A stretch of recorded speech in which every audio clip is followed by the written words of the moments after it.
사도신경하심으로 우리의 신앙을 하나님 앞에 고백합니다. 나는 전능하신 아버지 하나님, 천지의 창조주를 믿습니다. 나는 그의 유일하신 아들 우리 주 예수 그리스도를 믿습니다.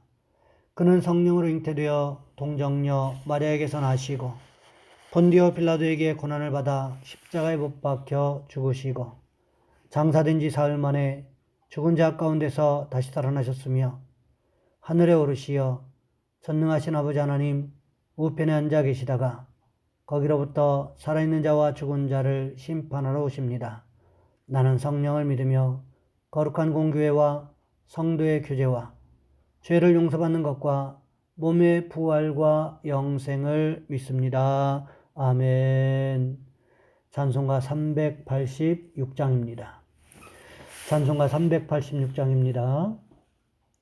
만세반석 열린 곳에 내가 숨어 있으니 원수 마귀 손 못 대고 환난 풍파 없도다. 만세반석 열린 곳에 내가 편히 쉬리니 나의 반석 구주 예수 나를 숨겨주소서. 죄에 매여 죽을 인생 편히 쉬기 바라니 주 예수의 넓은 품에 내가 찾아 안기네. 만세반석 열린 곳에 내가 편히 쉬리니 나의 반석 구주 예수 나를 숨겨주소서. 이 땅 위에 평안 없고 기쁜 일을 몰라도 주 예수의 참사랑을 내가 이제 알았네. 만세반석 열린 곳에 내가 편히 쉬리니 나의 반석 구주 예수 나를 숨겨주소서. 험한 풍파 지나도록 선풍으로 도우사 평화로운 피난처에 길이 살게 하소서.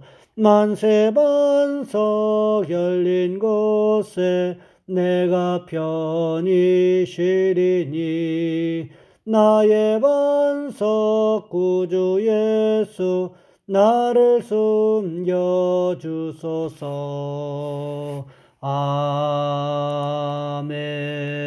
아멘. 오늘 말씀 요한복음 21장에서 보겠습니다. 요한복음 21장 15절로 19절까지 말씀입니다. 제가 가진 성경은 신약성경 185쪽에 있습니다. 요한복음 21장 15절로 19절까지 말씀 제가 봉독해 드립니다.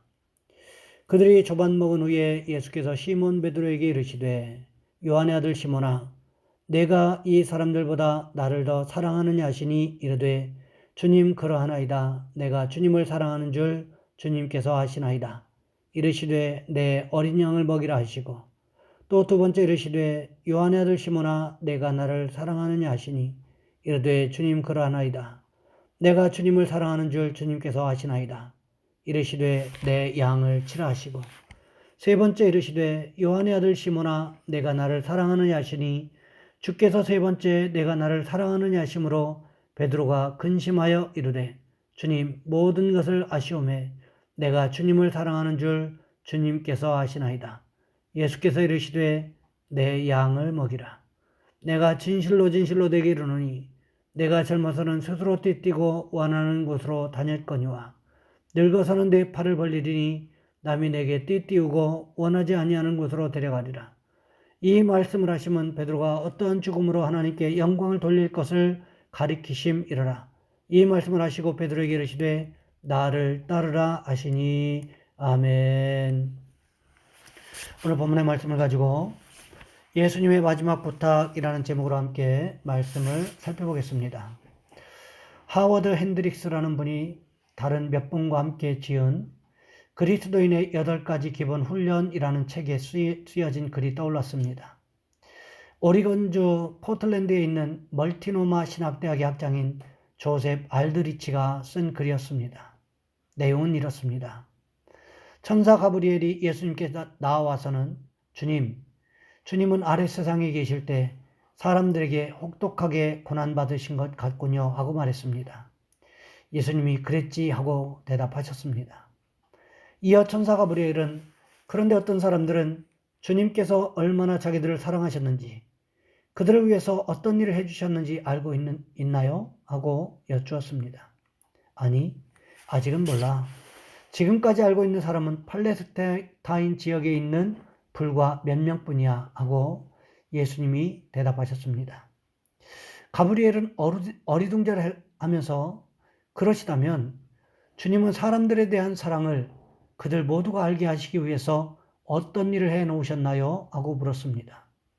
예수님은 내가 베드로, 야고보, 요한 또 몇 친구들에게 나에 관한 이야기를 사람들에게 해달라고 부탁해 놨지. 들은 사람들은 또 다른 사람에게 이야기할 것이고 그래서 내 이야기는 지구 끝까지 전파될 것이네. 결국 전 인류가 내가 한 일에 대해 듣게 될 것이야. 이렇게 대답하셨습니다. 가브리엘은 약간 회의적인 표정을 지었습니다. 그는 사람들이 얼마나 연약한 그릇으로 만들어졌는지 잘 알고 있었기 때문이었습니다. 그리하여 알겠습니다. 하지만 베드로와 그 나머지 사람들이 지쳐버리는 날엔 어떻게 되는 건가요? 베드로 등에게 이야기를 들은 사람들이 그 일을 잊어버리면 어떻게 하지요? 어떤 다른 계획을 만들어 놓지 않으셨나요? 하고 여쭙습니다. 그러자 예수님이 대답했습니다. 다른 계획은 없다네. 나는 그들을 믿고 있어. 무슨 이야기를 하는 것입니까? 예수님의 제자들이 예수님을 대신하여 사역하게 될 것을 예수님처럼, 아니 예수님보다 더 큰 일도 하게 될 것을 말씀하고 계시다는 거지요. 오늘 본문에 보시기 바랍니다. 예수님께서 베드로에게 나를 사랑하느냐고 물으셨습니다.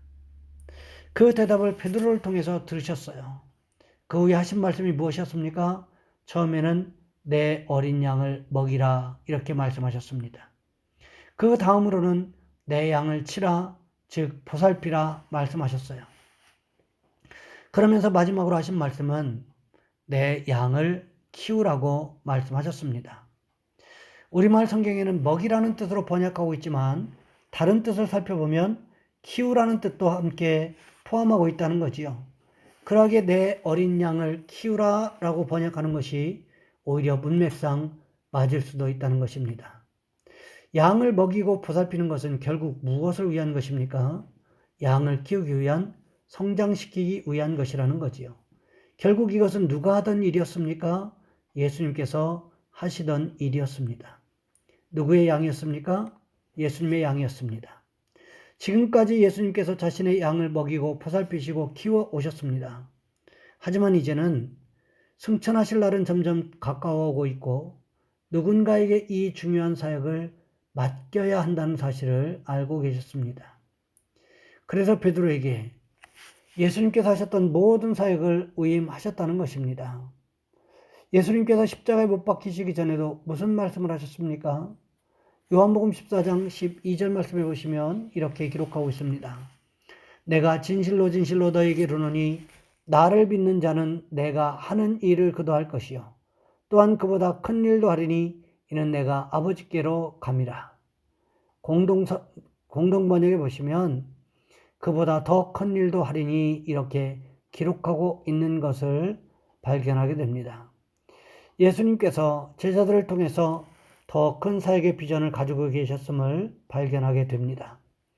실제로 예수님께서는 유대 땅을 벗어나지 않으셨습니다. 하지만 제자들을 통해서 복음으로 로마를 정복했고 세계를 정복하셨다라는 거지요. 이것이 어떻게 가능했습니까? 예수님을 대신하여 일하라는 예수님의 부탁에 순종했을 때 가능했다는 것입니다. 예수님께서 베드로의 세 번째 대답을 들으신 후에 내 양을 먹이라, 즉 키우라는 말씀을 하십니다. 그 이후에 베드로의 노년의 삶에 대해서 예언적인 말씀을 하기 시작하셨습니다. 오늘 본문 18절 말씀해 보시면 이렇게 기록하고 있습니다. 내가 진실로 진실로 내게 이르노니 내가 젊어서는 스스로 띠뛰고 원하는 곳으로 다녔거니와 늙어서는 내 팔을 벌리리니 남이 내게 띠띠우고 원하지 아니하는 곳으로 데려가리라. 무슨 뜻입니까? 젊은 시절의 베드로, 자기가 하고 싶은 대로 하고 살았다는 것입니다. 복음이 먼저가 아니라 자신의 생각이 먼저였고, 그러했기에 주님으로부터 사탄아 물러가라, 너는 나를 넘어지게 하는 자로다 라는 말씀도 들었다는 거지요. 하지만 이젠 복음의 진수를 깨닫게 된 이 노년에는 그렇게 하지 않을 것이라는 것입니다.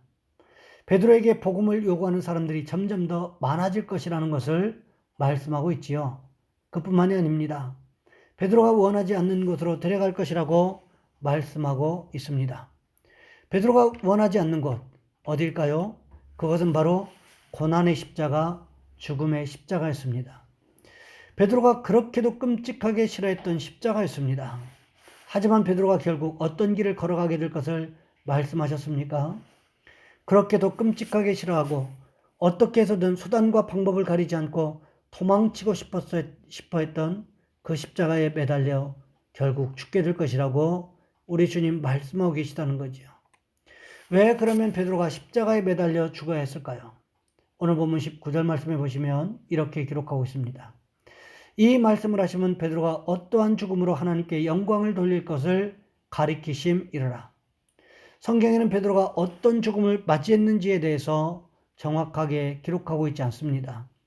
하지만 전에 내려오는 역사에 의하면 베드로는 예수님의 말씀처럼 십자가에 처형되었다 이렇게 기록하고 있습니다.